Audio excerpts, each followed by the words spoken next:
Gálatas 5, a partir do versículo 16, a palavra diz assim: digo, porém, andai em espírito e não cumprireis a concupiscência da carne, porque a carne cobiça contra o espírito e o espírito contra a carne, e estes opõem-se um ao outro para que não façais o que quereis. Mas se sois guiados pelo espírito, não estáis debaixo da lei. Porque as obras da carne são manifestas, as quais são prostituição, impureza, lascívia, idolatria, feitiçarias, inimizades, porfias, emulações, iras, pelejas, dissensões, heresias, invejas, homicídios, bebedices, glutonarias e coisas semelhantes a estas, acerca das quais vos declaro, como já antes vos disse, que os que cometem tais coisas não herdarão o reino de Deus. Mas o fruto do Espírito é caridade, gozo, paz, longanimidade, benignidade, bondade, fé, mansidão, temperança. Contra estas coisas não há lei.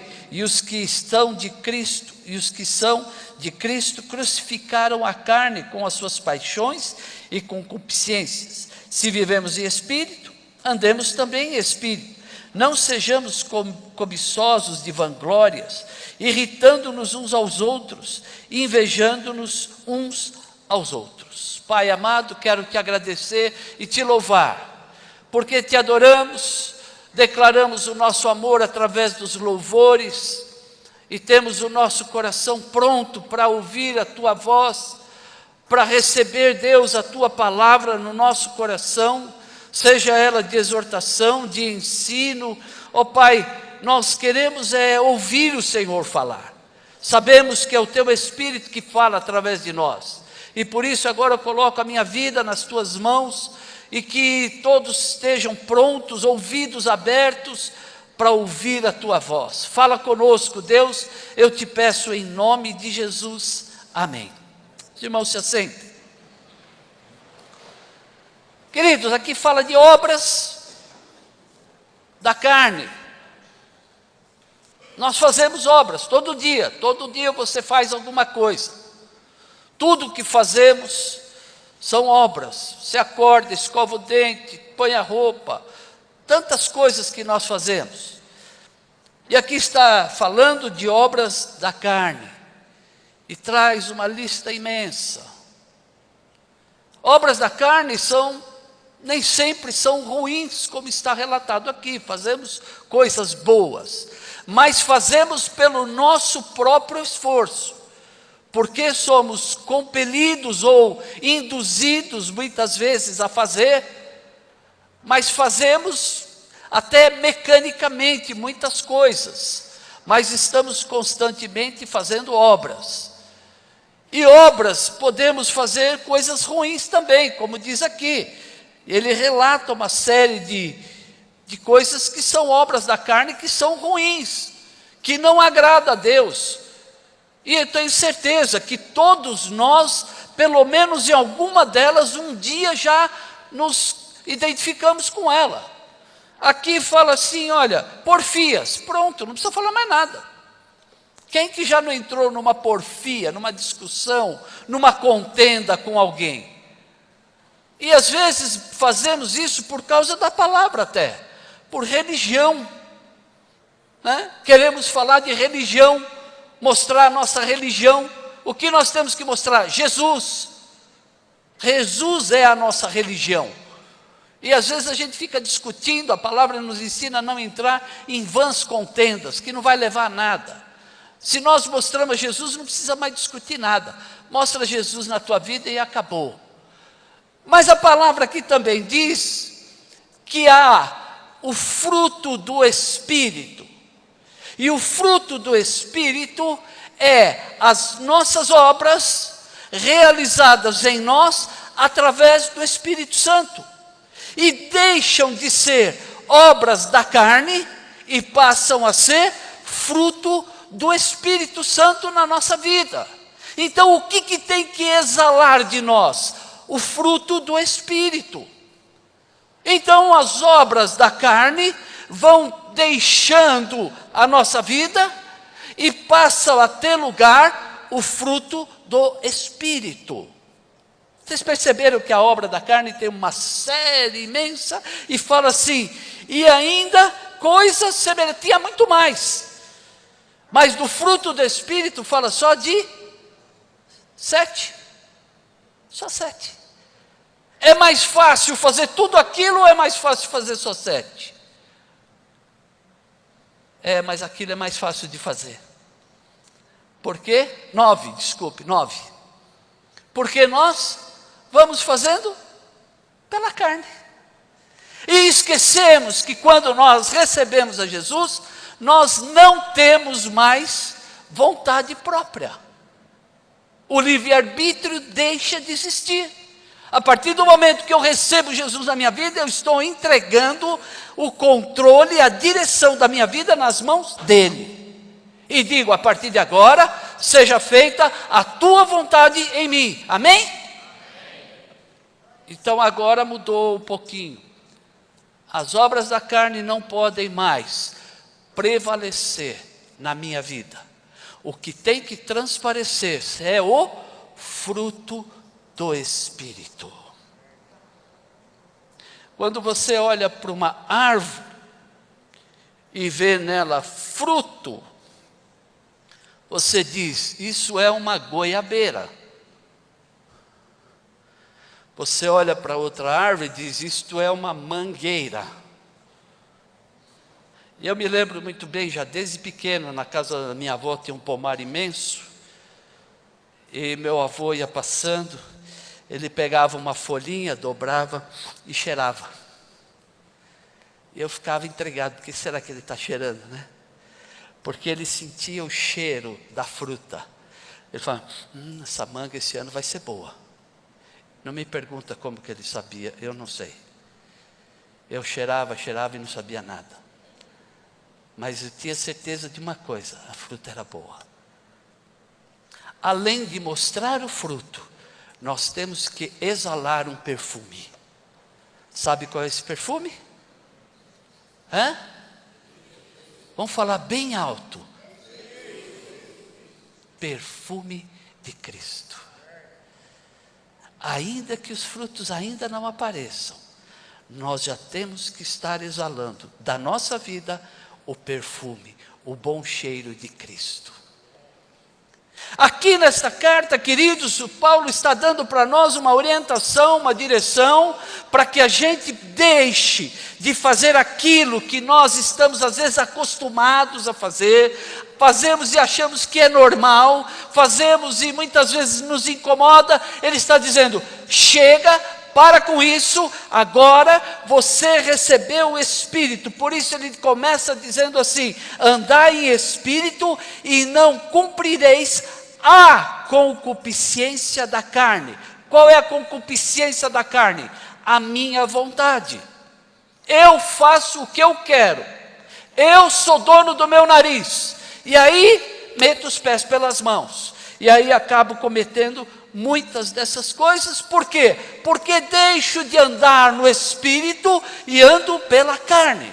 Mas ele está dizendo para nós hoje, vamos parar de andar pela carne, vamos deixar de fazer aquilo que parece que é normal, vamos deixar aquilo que nós estamos acostumados a fazer há muito tempo, e vamos mudar de atitude, e vamos começar a dar fruto.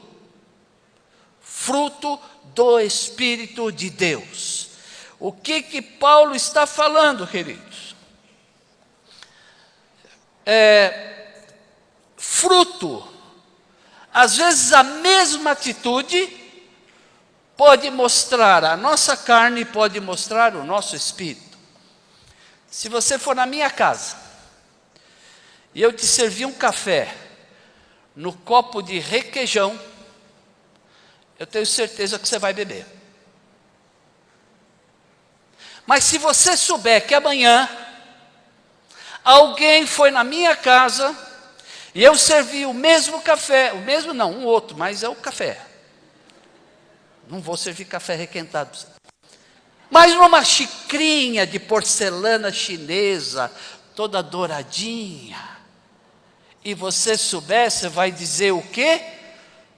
Pô, pastor gosta mais daquele do que de mim. Por quê? Porque as obras da carne foram exteriorizadas através da xícara.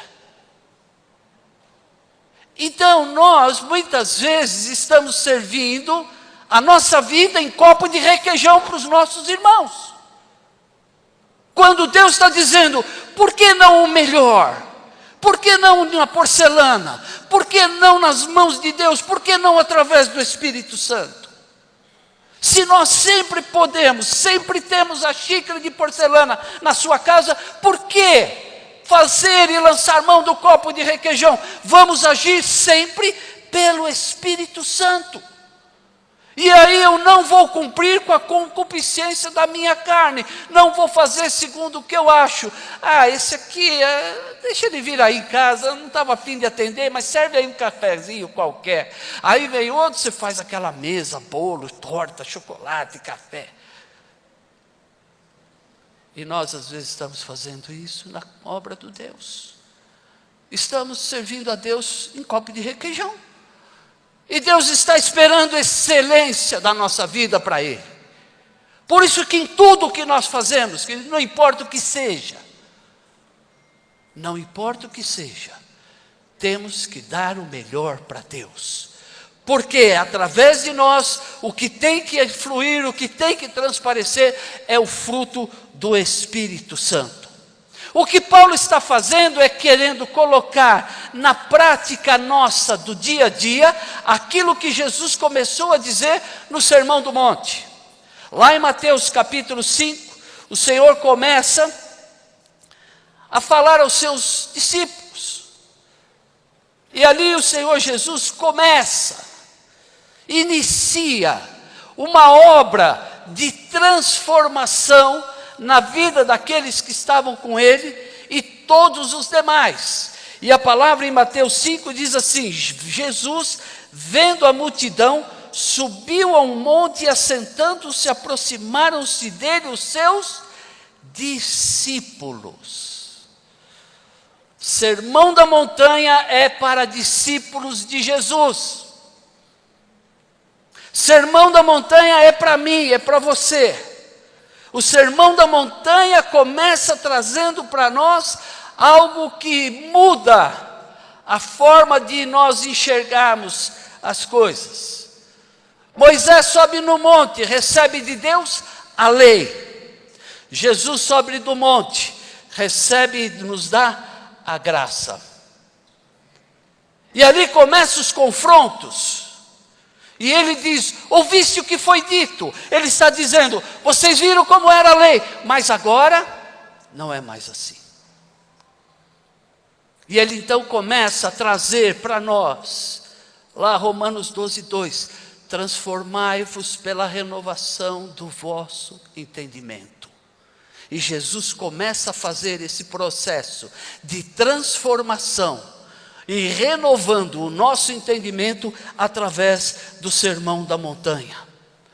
Este sermão vem estabelecer na nossa vida o reino de Deus. Aqui está Jesus dizendo o que é o reino de Deus. Porque a palavra diz, ele mesmo diz, eu vim trazer a vós o reino de Deus. É chegado a vós o reino de Deus. E ele está agora estabelecendo as leis, as regras do reino de Deus. Ele não está dizendo que as leis que estavam lá com Moisés não eram boas, mas ela não trazia salvação. Ela despertava para o pecado. E agora Jesus vem dizendo assim, agora vocês não estão mais debaixo da lei, mas estão debaixo da graça. O pecado não terá mais domínio sobre vocês. Eu quero ouvir um glória a Deus. Vocês estão entendendo? Queridos, isso é muito sério. Jesus está estabelecendo no Sermão do Monte o reino de Deus da nossa vida. Sabe para quem ele falava? Olha aqui, e assentando-se, se aproximaram-se dele os seus discípulos. Nós somos discípulos de Jesus. Você é discípula de Jesus.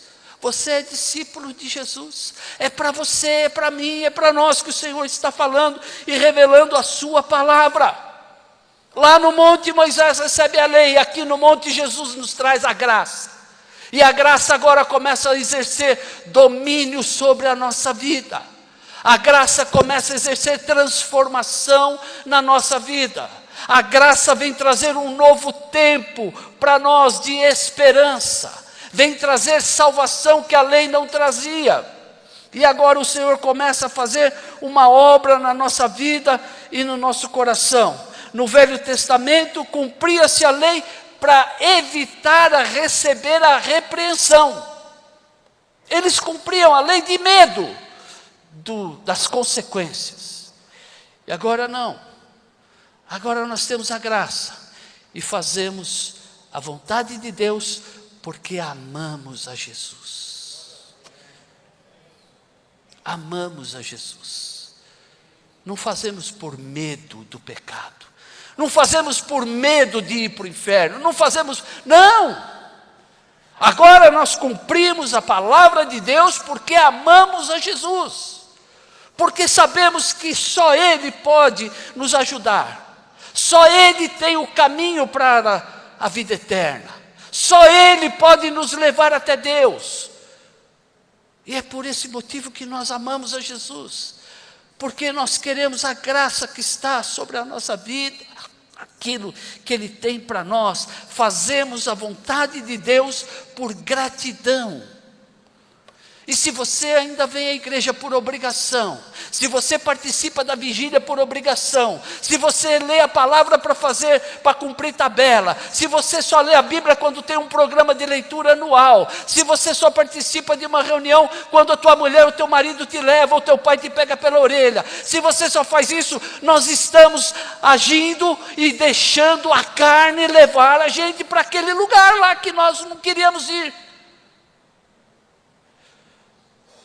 Mas se eu coloco a minha vida à disposição de Deus e digo, Deus, eis aqui a minha vida, e faço por amor a Jesus, e faço por gratidão por aquele sacrifício que Ele fez na cruz pela minha vida, então a graça está sobre mim, a graça está sobre você. É difícil às vezes decidir, é difícil escolher. Mas eu quero te dizer uma coisa, quando você coloca Jesus em primeiro lugar na tua vida, as tuas escolhas passam a ser diferentes. As tuas decisões passam a ser diferentes. Você não age mais pela vontade da carne. Quem que não tem vontade de chegar num sábado, domingo, ensolarado, ir para a praia, esquece o mundo? Mas chega na segunda-feira, aquele vazio te consome a alma, porque você não teve um tempo com Deus.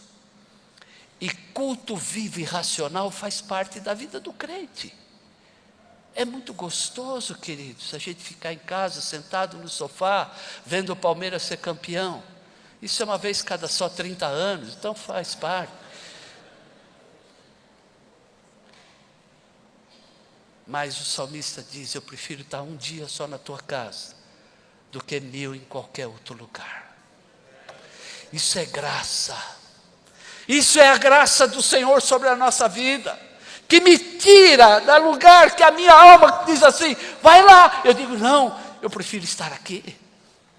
Faz assim. Não, eu prefiro fazer como Jesus mandou. Fala isso. Não, eu vou falar o que o Senhor tem me mandado falar. Isso é graça sobre a nossa vida. E o Senhor começa no Salmo, no Sermão da Montanha, nos ensinando a mudar o nosso comportamento.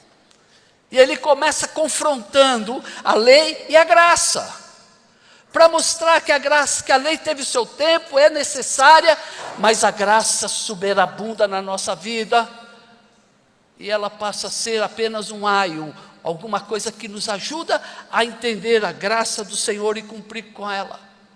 Então Ele diz assim, você ouviu que era olho por dente, olho por olho, dente por dente, mas não é mais assim.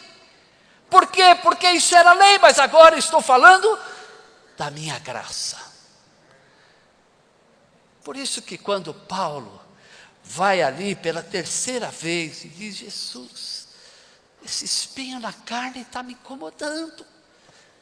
Ele diz: a minha graça te basta. A minha graça te basta. Porque todas as outras coisas, queridos, vão sendo tiradas do teu caminho, quando você vive pelo Espírito e anda pelo Espírito, e deixa com que a concupiscência da carne deixe de ter lugar na tua vida, e você começa a olhar só para Jesus e fazer aquilo que é a vontade dEle. Por isso que coisas pequenas, às vezes, que nós consideramos irrelevantes, atrapalham o nosso caminho. Atrapalham o nosso caminho. E uma mentirinha, uma idolatriazinha, uma glutonariazinha, e aí vamos caminhando para o abismo. Então, são nas pequenas coisas que nós precisamos tomar cuidado. Já teve um cantor aí que disse assim, né? Eu falei outro dia aqui no casamento: detalhes tão pequenos de nós dois são coisas muito grandes para esquecer. Vocês sabem quem falou isso, né? Foi o Roberto Carlos. E isso é verdade. Se você olhar a tua vida com Jesus, às vezes detalhes tão pequenos entre nós e Deus são coisas importantes que às vezes nós nos esquecemos.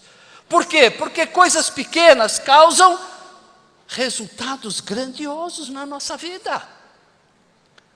Ou você pensa que 3, 4 horas numa vigília não quer dizer nada? Ah, eu vim aqui, fiquei e vou embora. Não! Há uma poupança lá no céu que está sendo colocada.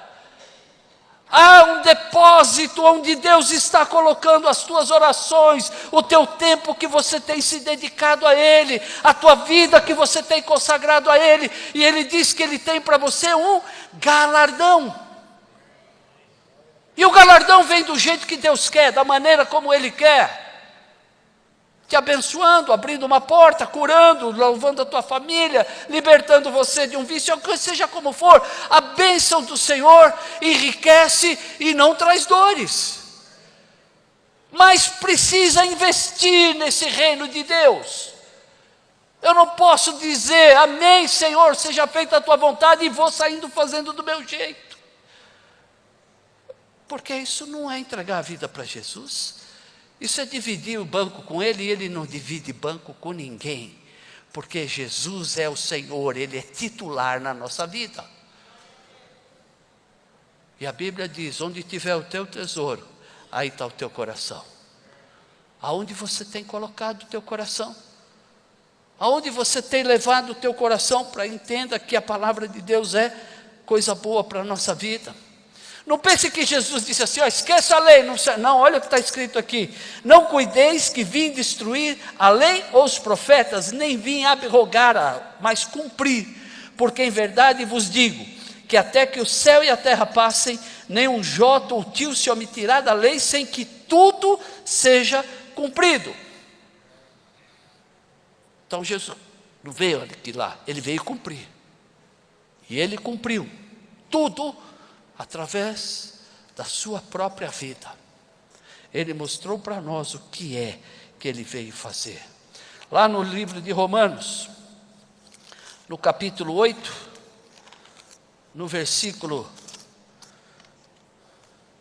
4, diz assim, olha: porquanto era impossível, no versículo 3, era impossível a lei, visto como estava enferma pela carne, Deus, enviando seu Filho em semelhança da carne do pecado, pelo pecado condenou o pecado na carne. Então, Jesus veio para aniquilar o pecado da nossa carne. E Ele diz, para que a justiça da lei se cumprisse em nós, em você, em mim, que não andamos segundo a carne, mas segundo o Espírito. Fala para o irmão do teu lado assim: você tem andado segundo o Espírito? Não responde não, por favor. Leva para casa e fica pensando. Para que serve a lei?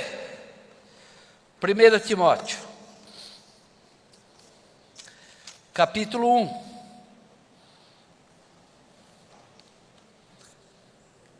Versículo 8.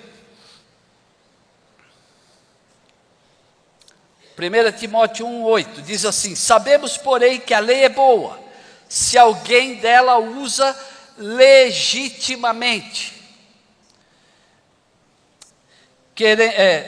Sabendo isto, que a lei não é feita para o justo, mas para os injustos e obstinados, para os ímpios e pecadores, para os profanos e irreligiosos, para os parricidas e matricidas, para os homicidas, para os fornicários, para os sodomitas, para os roubadores de homens, para os mentirosos, para os perjuros, para o que for contrário à sã doutrina, conforme o evangelho da glória de Deus, bem-aventurado que me foi confiado.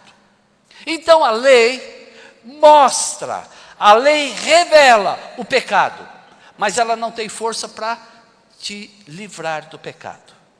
Aonde está o livramento do pecado? Jesus Cristo, aquele que perdoa o pecado. Quando perguntaram para João, ele falava: é o Cordeiro de Deus que tira o pecado, o Cordeiro de Deus, e todo mundo ouvia falar, até que um dia Jesus vem vindo na direção de João, ele diz: olha aí, turma, olha aquele que eu disse, o Cordeiro de Deus que tira o pecado do mundo. Ele pôde mostrar daquele de quem ele falava. Nós temos que mostrar daquele de quem nós falamos. Não adianta falar de Jesus e não mostrar Jesus na tua vida. Se você fala de uma coisa e mostra outra, nós somos, no mínimo, mentirosos. No mínimo, mentirosos. Mas nós temos que mostrar quem? Jesus Cristo na nossa vida. 1 Coríntios, capítulo 6. 1 Coríntios, capítulo 6, o versículo 10 em diante diz assim: não erreis, nem os devassos, nem os idólatras, nem os adúlteros, nem os efeminados, nem os sodomitas, nem os ladrões, nem os avarentos, nem os bêbados, nem os maldizentes, nem os roubadores herdarão o reino de Deus. Meu Deus, quem vai sobrar? Nós, justificados por Jesus Cristo. É só aquele que recebeu Cristo e tem andado pelo Espírito. Queridos, aquilo que Paulo falou lá, de todas aquelas concupiscências, aquilo que são obras da carne, continua aqui. Por isso que ele disse: e outras coisas mais. E eu vou ler de novo. Não erreis, os devassos, idólatras, adúlteros, efeminados, sodomitas, ladrões, avarentos, bêbados, maldizentes, roubadores, nenhum desses entrará no reino de Deus. E depois fala que nós somos homofóbicos. Está aqui na palavra, queridos. Nós não somos contra ninguém. Nós somos a favor da palavra de Deus. Nós somos a favor da palavra de Deus. E queremos tirar essas almas do inferno. Mas estão criando uma polêmica onde nós estamos sendo discriminados, crentes. Porque nós não podemos falar da Bíblia. Mas tem um hino que diz assim: não vou calar meus lábios, vou profetizar, manifestar a graça e abençoar a quem Deus quer libertar. Sobre tua vida vou profetizar, nenhuma maldição te alcançará. Eu sei que Deus tem para ti um manancial, cujas águas nunca cessarão. Não vou calar meus lábios, não. Glória a Deus. Porque se eu calar, o Senhor fará as pedras falar. Porque Ele escolheu você e a mim para falar. E se eu não falar, Deus vai cobrar de mim. E eu tenho que falar que a graça do Senhor Jesus Cristo está sobre a tua vida. E sobre a vida de todos aqueles que confessarem o nome do Senhor Jesus. E se arrependerem dos seus pecados. Então tem que se arrepender dos seus pecados, sim. Então é isso que está aqui. É o que alguns têm sido. É o que alguns têm sido. Mas haveis sido lavados. Mas haveis sido santificados. Mas haveis sido justificados em nome do Senhor Jesus. E pelo Espírito do nosso Deus. Todas as coisas me são lícitas, mas nem todas as coisas me convêm. Todas as coisas me são lícitas, mas eu não me deixarei levar por nenhuma delas. Não vou entrar nesse barco. Não vou andar segundo o mundo diz, não. Esse negócio de que a voz do povo é a voz de Deus é mentira. A voz de Deus é a voz de Deus e acabou. Aquilo que Deus diz, aquilo que é o certo para a minha vida. Aquilo que Deus determina, aquilo que eu vou fazer. E é assim que eu tenho que andar, segundo a graça do Senhor Jesus. Então, nesse sermão da montanha, o Senhor quebra paradigmas. O Senhor começa a dizer que há agora uma transformação de um homem que andava pela carne para um homem que anda segundo o Espírito. Aliás, o livro de Romanos é isso. Até o capítulo 7, mais ou menos, vem falando do homem carnal. No capítulo 7 já começa a haver uma transformação e ele começa a mostrar o homem que anda segundo o Espírito Santo. Então leia o livro de Romanos, você vai entender o plano de Deus. Jesus aqui, então, ele rompe a barreira da lei e começa o período da graça. E então no capítulo 13 começa dizendo assim: tendo saído Jesus de casa, ele sai da sua casa. E agora ele começa o seu ministério. E aí ele diz: a minha família são esses que fazem a vontade de meu Pai. Agora Jesus está começando realmente a mostrar a glória de Deus, estabelecendo sobre a nossa casa, a nossa vida, o reino de Deus. E eu quero agora só rapidamente falar de alguns pontos desse sermão da montanha. Poderia falar meses sobre esse sermão da montanha. Alguns historiadores dizem que durou 2 horas, 3 horas, 4. Pouco me importa, o que importa é que ele está aqui na minha mão e eu posso beber dessa fonte que é o sermão da montanha.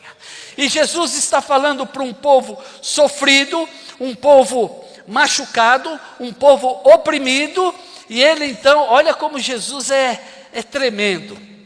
Ele chega e começa a falar, lá no capítulo 5 de Mateus, a primeira coisa que Jesus, abrindo a sua boca, diz assim: bem-aventurados. O que quer dizer bem-aventurados? Felizes. Jesus vai na ferida deles. Quem aqui não quer ser feliz? Levanta a mão que eu vou orar por você. Todos nós corremos atrás da felicidade. Todos nós queremos a felicidade. Jesus inicia exatamente alimentando o anseio da alma daquele povo. E ele diz: bem-aventurados. E aí ele completa: os pobres. Eu acredito, é comigo. Todo mundo levantou a mão. Infeliz e pobre é comigo mesmo, Jesus. É o que mais tinha lá. Bem-aventurados os pobres de espírito. Ele já atrai atenção para ele.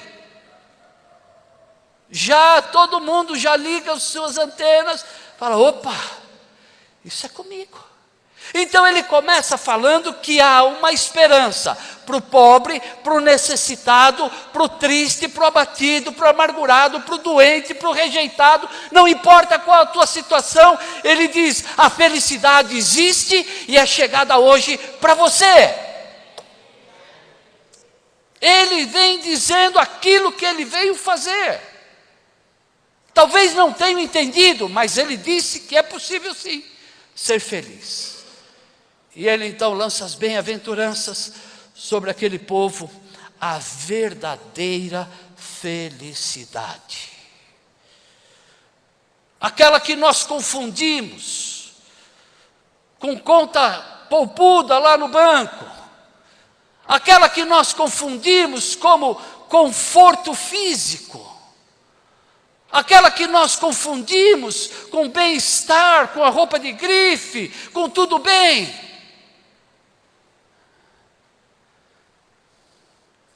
Se fosse assim, todos os ricos seriam felizes.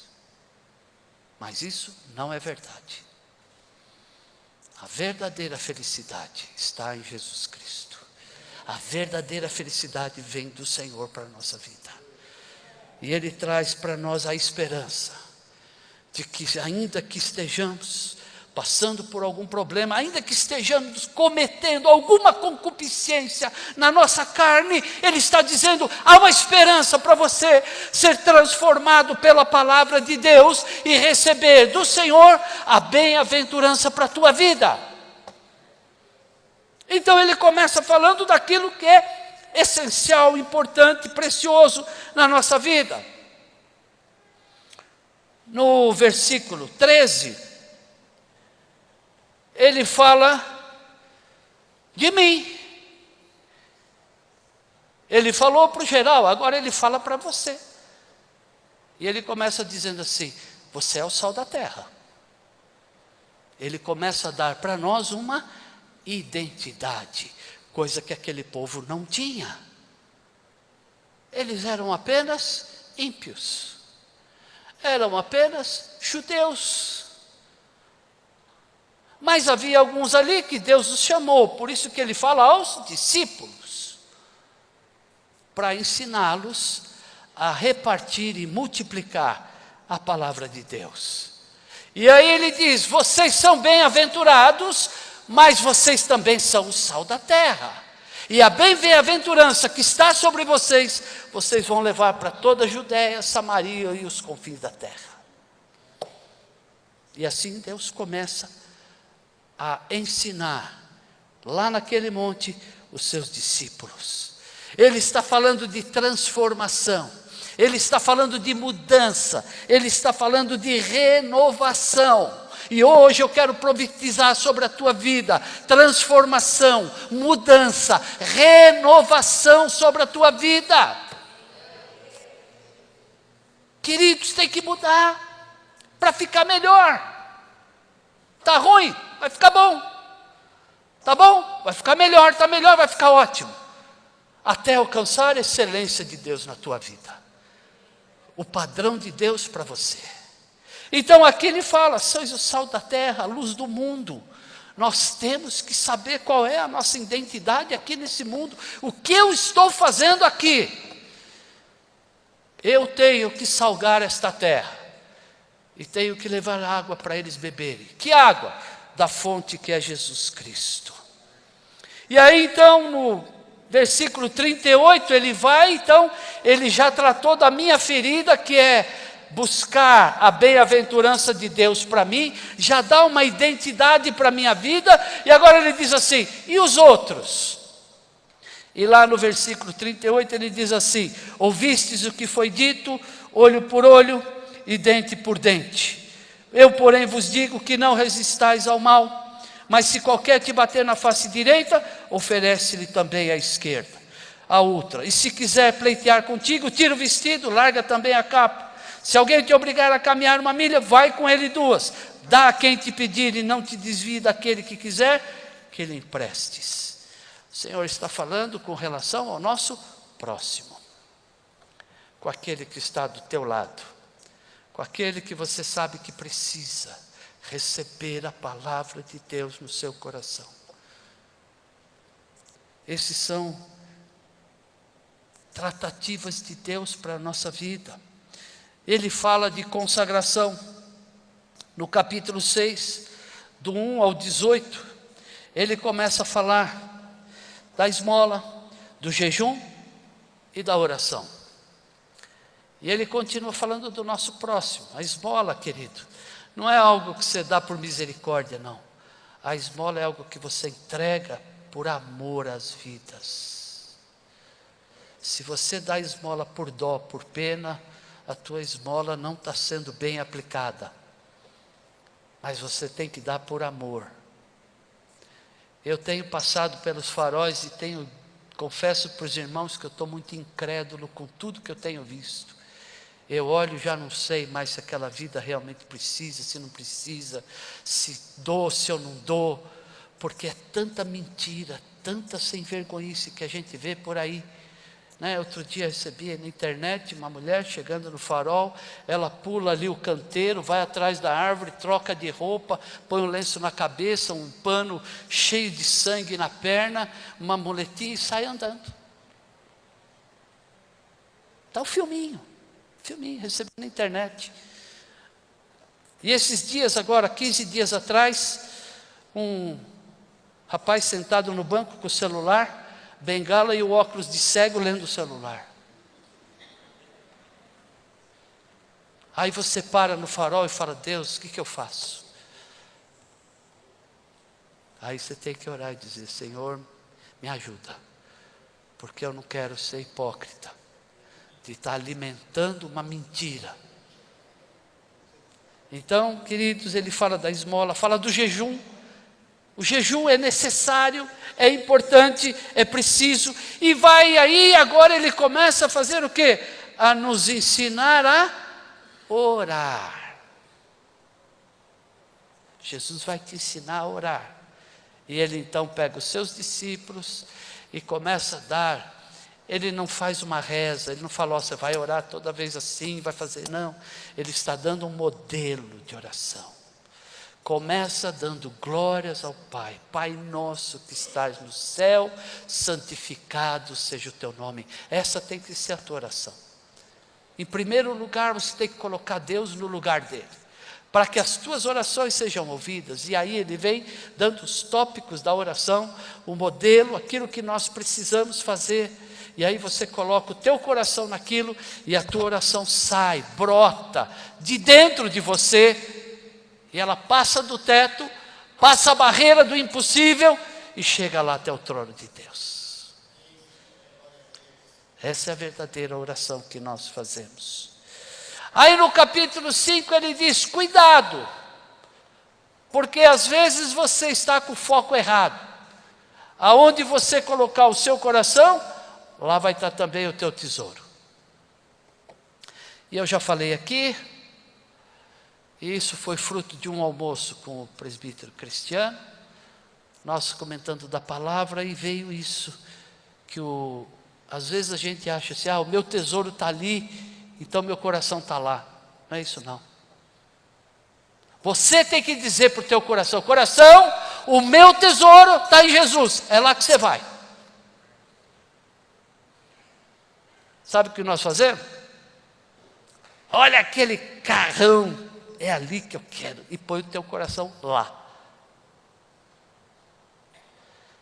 Passa a vida correndo atrás de dinheiro, riquezas, poder, e nunca alcança. Teu coração está lá, é lá que está o teu tesouro. Sabe quem diz para o coração onde está o tesouro? É você. Não é ele que te leva, ele não tem poder para isso, porque a palavra de Deus diz que o nosso coração é enganoso. Fala para o irmão do teu lado assim: não seja enganado pelo teu coração, confie em Jesus. Amém. Então, queridos, você vai sair daqui hoje e vai dizer para o teu coração, se ele não está se portando direitinho com você, às vezes te leva para cá, às vezes te leva para lá, você vai dizer para ele assim: a partir de hoje, Ó aqui, coração, você fique sabendo de uma coisa. A partir de hoje, você vai estar focado em Jesus. E só em Jesus. Porque Ele é o meu tesouro. Amém? É assim que funciona. Lição de Jesus para a nossa vida.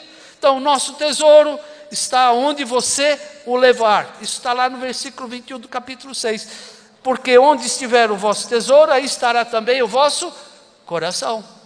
Então, você vai levar aonde você quer. E você vai dizer para ele o que ele tem que fazer. Aí então ele continua aí dizendo para nós assim: eu sei que você vai ficar preocupado. Vou servir a Deus, vou ser bem-aventurado, vou pregar a palavra, mas e aí? Eu chego em casa e tenho que comer. Aí ele diz assim: buscai o reino de Deus em primeiro lugar. E as coisas que estão ali, comer, beber e vestir, deixa que eu vou suprir. Porque se você se colocar diante de Deus, Ele não vai deixar faltar o alimento na tua casa. Ele te ensina. Ele diz para dar a nossa oferta, você vai lá, se tranca no quarto. Ele diz: mas quando orares, entra no teu aposento, fecha a porta, ora para teu pai que está em oculto, e teu pai que vê secretamente te recompensará. Então ele está dizendo, ele assim, que a nossa esmola, a nossa oferta, tem que ser dada sem alarde, né? Eu vim de uma igreja onde a gente tinha que colocar o nome no envelope de dízimo, o nome e o mês que você estava dando dízimo. Você tinha que escrever lá, né? E aqui você não precisa dar, porque você está dando para Deus. Se você dá, se você não dá, é você com Deus. Mas não cobra de Deus resultado se você não dá.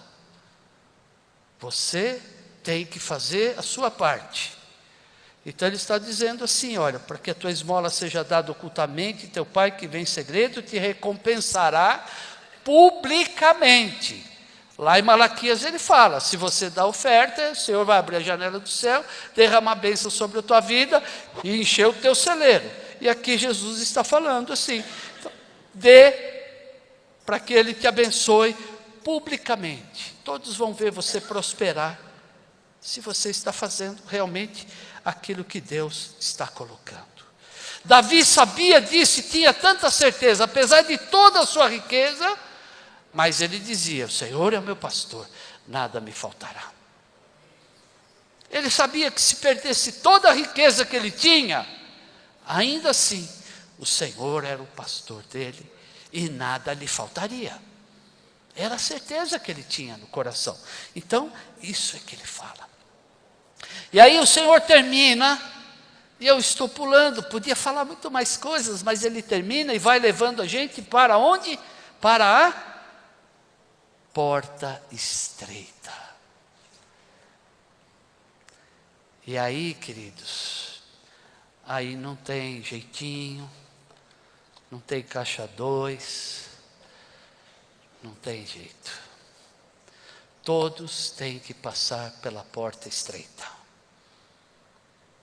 E ele diz que a porta é larga e o caminho espaçoso que te leva para as obras da carne, perdição. Mas apertada é a porta, estreito o caminho que nos leva à salvação. Esse sermão do monte foi o tratamento de Deus para aquele povo que estava ali com ele, para entender a transformação que deveriam ser levados para chegar à salvação que ele veio trazer. Se nós não entendermos isso, nós vamos ficar patinando no meio do caminho. E quando chegar na porta estreita, os gordinhos de pecado não vão entrar. Porque vai entrar lá na porta. Tem tanto pecado pendurado nos bolsos, né? Eu já falei, vai chegar lá na porta, vai passar... volta, tira o orgulho de lá. Você vai lá e tira o orgulho. Aí você vai passar, passa, tira o ódio, volta. ainda tem amargura aí, tira a amargura. E aí ele vai tirando, aí você fica estreitinho, você passa até que meio de lado assim. Mas vai passar. Aqueles que deixarem toda a concupiscência da carne para trás e deixarem o Senhor tratar com a sua vida. Nós precisamos compreender que Deus quer tirar de nós tudo aquilo que não lhe agrada. É difícil, é difícil. O próprio apóstolo Paulo, em toda a sua espiritualidade, toda dedicação, consagração da sua vida, ele mesmo diz assim: eu queria fazer as coisas certas, mas acabo fazendo aquilo que eu não queria fazer. E às vezes eu sei que tem alguma coisa errada, não quero fazer, e faço. Por quê? Porque, como nós lemos logo no início, há uma guerra entre a carne e o espírito. Há uma luta 24 horas por dia entre a nossa carne e o nosso espírito. E aquele que vai vencer, quem será? Aquele que estiver mais bem alimentado. Aquele que estiver mais fortalecido. Se você alimenta a sua carne, como nós falamos aqui, se você deixa o teu filho, jovem, adolescente, criança, alimentar a sua vida com as coisas da internet, da TV, ele vai crescer de um jeito. Mas se você pegar essa criança e alimentá-la na palavra de Deus, para fortalecê-la em espírito, não há poder da carne que vai sobrepor as forças do Espírito Santo de Deus na vida deles. E nós precisamos disso. Precisamos alimentar o nosso espírito cada dia, todos os momentos. Precisamos nos encher do Espírito Santo. E só tem um jeito de encher do Espírito Santo. Não é com balde, com a canequinha, com internet, não. É com a palavra de Deus. E quando você começa a exercer a palavra de Deus na tua vida, ela vai se apegando no teu coração e vai ficando gravada no teu coração, a ponto de não poder tirar mais. Se tirar, a marca está lá. Por isso que Paulo disse: olha, vocês podem dizer o que quiserem, mas eu trago no meu corpo as marcas de Cristo. Pode me prender, pode chicotear, pode me mandar calar a boca, não tem mais jeito. As marcas de Cristo estão em mim. E o que nós temos que ter são as marcas de Cristo na nossa vida. E as marcas de Cristo são essas que estão aqui nesse Sermão do Monte. Você é sal da terra, é luz do mundo. Nós temos que mostrar Jesus através das nossas obras. Onde você for, a tua obra vai dizer quem você é. É pelo fruto que se conhece a árvore. Que fruto que nós temos dado? O que nós vamos mostrar para essa Vila Madalena? Que nós estamos há 7 meses orando todas as terças-feiras e vamos sair para evangelizar esse bairro. O que nós vamos levar para eles? Bíblia? Vamos levar chocolate, bombom? Nós vamos levar as marcas que estão em nós, Jesus Cristo, na nossa vida. Por isso estou convocando a igreja, queridos. Nós vamos sair, sim, com 10, com 20, com 1, com 2, não importa quantos. Nós vamos sair nessa Vila Madalena e vamos ser sal da terra e luz do mundo, para este mundo que está aí, para esse mundo que está aí fora, sedento da palavra de Deus. O inimigo está lá, está regando todos os dias, ele não deixa de regar. Mas nós vamos levar uma água verdadeira. Nós vamos levar aquela água que eles vão beber e nunca mais vão ter sede. Nós vamos levar a palavra de Deus. Nós vamos levar para eles o reino de Deus. Não é o reino das trevas que impera aí, é o reino de Deus. Vai imperar nesse lugar. E nós vamos ver esse povo dizendo: Jesus Cristo, Rei dos Reis e Senhor dos Senhores. Mas você precisa estar junto. Você precisa participar, você precisa colaborar. Você precisa vir a orar na terça-feira aqui com a gente. Viu? Porque o povo de Deus precisa estar junto nessa hora. Tem igrejas orando. Terça-feira nós ficamos sabendo que já tem outra igreja que está orando também com a gente nas terças-feiras, pela Vila Madalena. E o que nós vamos fazer? Vamos lançar sobre essas vidas o fruto do Espírito que está em nós. E todos nós temos que dar fruto. Você viu o que Jesus fez com a figueira? Chegou para a figueira: cadê teu fruto? Não tem. Nunca mais você dará fruto. Aquela árvore secou. Por isso que Ele quer que nós demos fruto. Ele diz que a videira tem que estar ligada nos ramos. Os ramos têm que estar ali ligados na vara.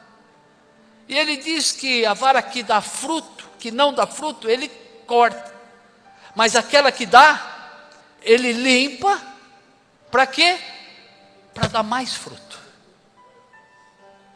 Se você já tem dado fruto, o Senhor quer te limpar para você dar mais fruto. Se você não tem dado fruto, antes que o Senhor corte, vamos nos aplicar e vamos dar frutos.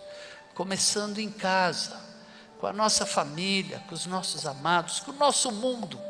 Eu falei outro dia aqui, sabe de quantas pessoas compõem o seu mundo?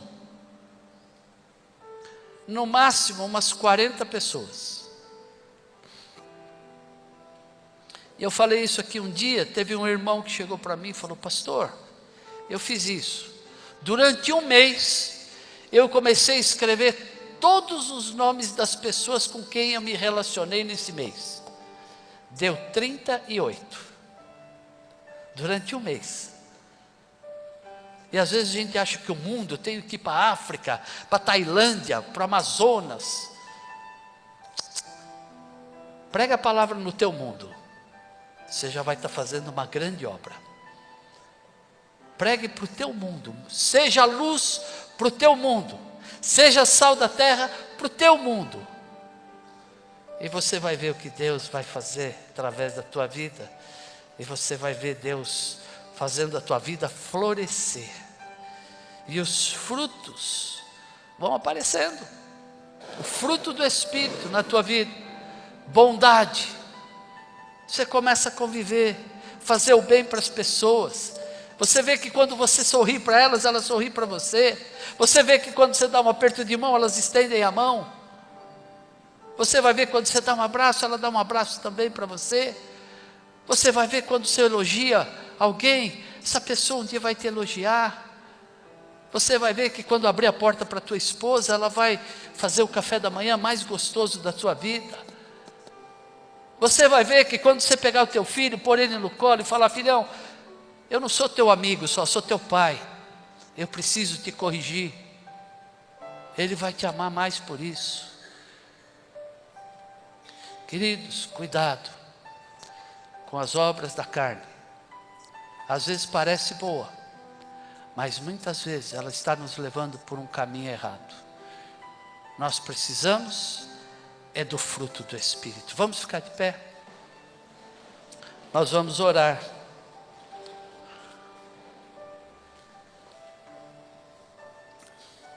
Eu não vou chamar ninguém na frente não,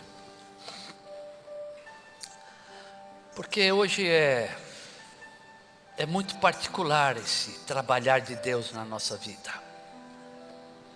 É algo que você tem que tomar uma decisão e dizer: Deus, eu quero estar aqui porque eu te amo. Eu quero me envolver na obra do Senhor porque eu te amo. E aí então você vai assumir um compromisso, porque compromisso sem amor é contrato, não é compromisso.